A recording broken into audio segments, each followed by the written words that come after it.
Hi hello guys welcome back to Aadhya colourful. ನಾನು Suma. Friends, ಇವತ್ತಿನ ವಿಡಿಯೋದಲ್ಲಿ ತುಂಬಾನೇ ಈಸಿಯಾಗಿ ಟೇಸ್ಟಿಯಾಗಿ ಮಾಡುವಂತಹ ಒಂದು ಕ್ರಿಸ್ಪಿ ಆಗಿರುವಂತಹ ರೆಸಿಪಿಯನ್ನು ನಿಮ್ಮ ಜೊತೆ ಶೇರ್ ಮಾಡ್ಕೊಳ್ತಾ ಇದ್ದೀನಿ. ಖಂಡಿತವಾಗ್ಲೂ ಒಂದ್ಸಲ ತಯಾರಿಸಿ ಹೇಗೆ ಬಂತು ಅಂತ ತಪ್ಪದೆ ಕಾಮೆಂಟ್ ಸೆಕ್ಷನಲ್ಲಿ ತಿಳಿಸಿ.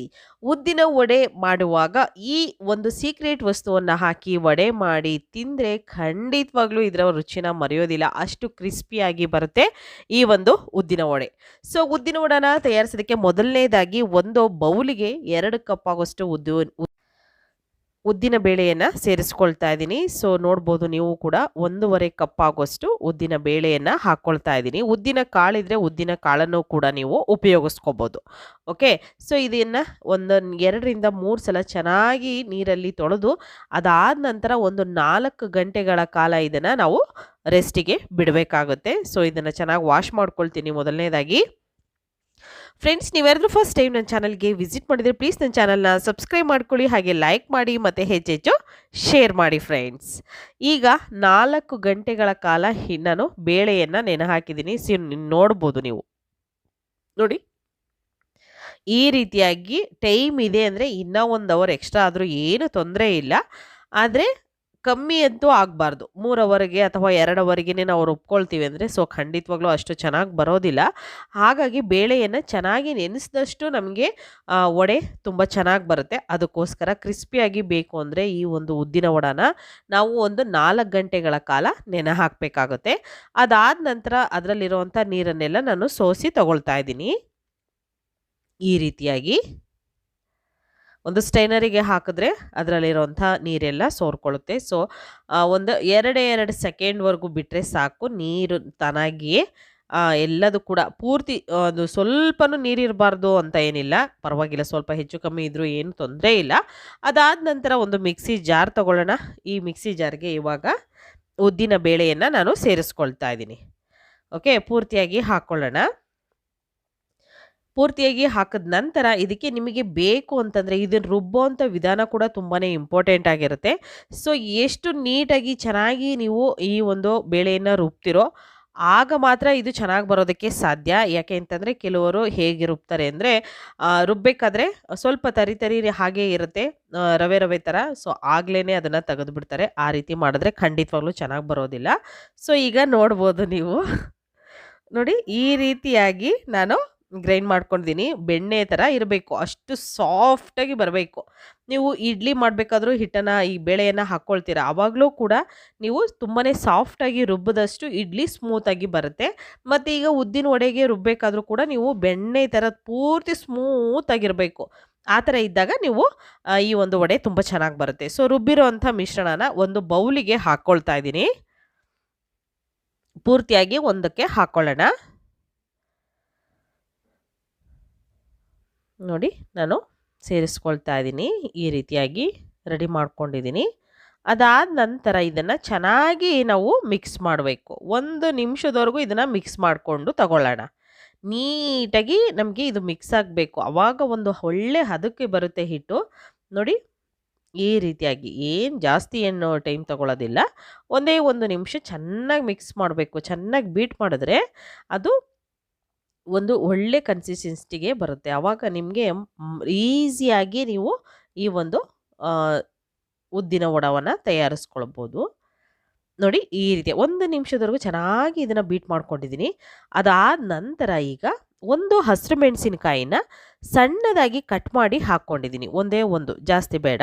ಮಕ್ಕಳಿಗೆಲ್ಲ ಕೊಡೋದ್ರಿಂದ ನಾವು 1 ಹಾಕ್ಕೊಂಡ್ರೆ ಸಾಕಾಗುತ್ತೆ. ಅಥವಾ ಸ್ಕಿಪ್ ಮಾಡ್ತೀವಿ ಅಂದರೆ ಸ್ಕಿಪ್ ಕೂಡ ಮಾಡ್ಬೋದು. ಆಯಿತಾ? ನಂತರ ಕಾಯಿಯನ್ನು ಕೂಡ ನಾನಿಲ್ಲಿ 2 ಅಥವಾ 3 ಸ್ಪೂನ್ ಆಗುವಷ್ಟು ಕಾಯಿಯನ್ನು ಸಣ್ಣದಾಗಿ ಕಟ್ ಮಾಡಿ ಹಾಕ್ಕೊಳ್ತಾ ಇದ್ದೀನಿ. ಮತ್ತು ಕರಿಬೇವಿನ ಎಲೆ ಒಂದು 7ರಿಂದ 8 ಕರಿಬೇವನ್ನು ಸಣ್ಣದಾಗಿ ನಾನು ಕಟ್ ಮಾಡಿ ಅದನ್ನು ಸೇರಿಸ್ಕೊಳ್ತಾ ಇದ್ದೀನಿ. ಹಾಗೆ ಇದಕ್ಕೆ ಬೇಕು ಅಂತಂದರೆ ನೀವು ಸೋಂಪು ಅಥವಾ ಅಜ್ವೈನು ಅಥವಾ ಜೀರಿಗೆ ಯಾವುದನ್ನು ಬೇಕಿದ್ರೂ ಹಾಕ್ಕೊಳ್ಬೋದು. ನಂತರ ಕಾಳು ಮೆಣಸು ಒಂದು 10ರಿಂದ 15 ಕಾಳು ಮೆಣಸಿನ ಕಾಳನ್ನು ನಾನು ಸೇರಿಸ್ಕೊಳ್ತಾ ಇದ್ದೀನಿ. ಹಾಕ್ಕೊಂಡ ನಂತರ ರುಚಿಗೆ ತಕ್ಕಷ್ಟು ಉಪ್ಪನ್ನು ಕೂಡ ಈ ಟೈಮಲ್ಲಿ ನೀವು ಸೇರಿಸ್ಕೋಬೇಕು. ಓಕೆ, ಫಸ್ಟೇ ಉಪ್ಪು ಹಾಕಿ ಬೀಟ್ ಮಾಡಬಾರ್ದು, ಅದಕ್ಕೋಸ್ಕರ ಈಗ ಉಪ್ಪನ್ನೆಲ್ಲ ನಾನು ಸೇರಿಸ್ಕೊಳ್ತಾ ಇದ್ದೀನಿ. ನೋಡಿಕೊಂಡು ಸೇರಿಸ್ಕೊಳ್ಳಿ. ಹೆಚ್ಚಿಗೆ ಮಾಡಿಕೊಂಡ್ರೆ ಮತ್ತೆ ನಾವು ಉಪ್ಪನ್ನು ಕಮ್ಮಿ ಮಾಡೋದಕ್ಕಾಗೋದಿಲ್ಲ. ಅದಕ್ಕೋಸ್ಕರ ಹಾಕ್ಬೇಕಾದ್ರೇ ಸ್ವಲ್ಪ ನೋಡಿಕೊಂಡು ಸ್ವಲ್ಪ ಕಮ್ಮಿ ಅನ್ನೋ ಹಾಗೇ ಹಾಕಿ, ಏನೂ ತೊಂದರೆ ಇರಲ್ಲ. ಆಮೇಲೆ ಜಾಸ್ತಿ ಆದರೆ ಕಷ್ಟ ಆಗುತ್ತೆ. ಅದಕ್ಕೋಸ್ಕರ ಈಗ ಚೆನ್ನಾಗಿ ಮಿಕ್ಸ್ ಮಾಡ್ಕೊಳ್ಳೋಣ. ಓಕೆ, ಫಸ್ಟೇ ಬೀಟ್ ಮಾಡಿರೋದ್ರಿಂದ ಇದೇನು ಜಾಸ್ತಿ ಟೈಮ್ ತಗೊಳ್ಳೋದಿಲ್ಲ. ಒಂದು 2 ಸೆಕೆಂಡ್ವರೆಗೂ ಅದನ್ನು ಮಿಕ್ಸ್ ಮಾಡಿಕೊಂಡು, ನಂತರ ಒಂದು ಸೀಕ್ರೆಟ್ ಇಂಗ್ರೀಡಿಯೆಂಟ್ಸ್ ಏನು ಅಂತ ಅಂದರೆ, ಇಲ್ಲಿ ಒಂದು 2 ಸ್ಪೂನು ಅಥವಾ 3 ಸ್ಪೂನ್ ಆಗುವಷ್ಟು ನಾವು ಇಲ್ಲಿ ಅಕ್ಕಿ ಹಿಟ್ಟನ್ನು ಸೇರಿಸ್ಕೊಳ್ಬೇಕಾಗುತ್ತೆ.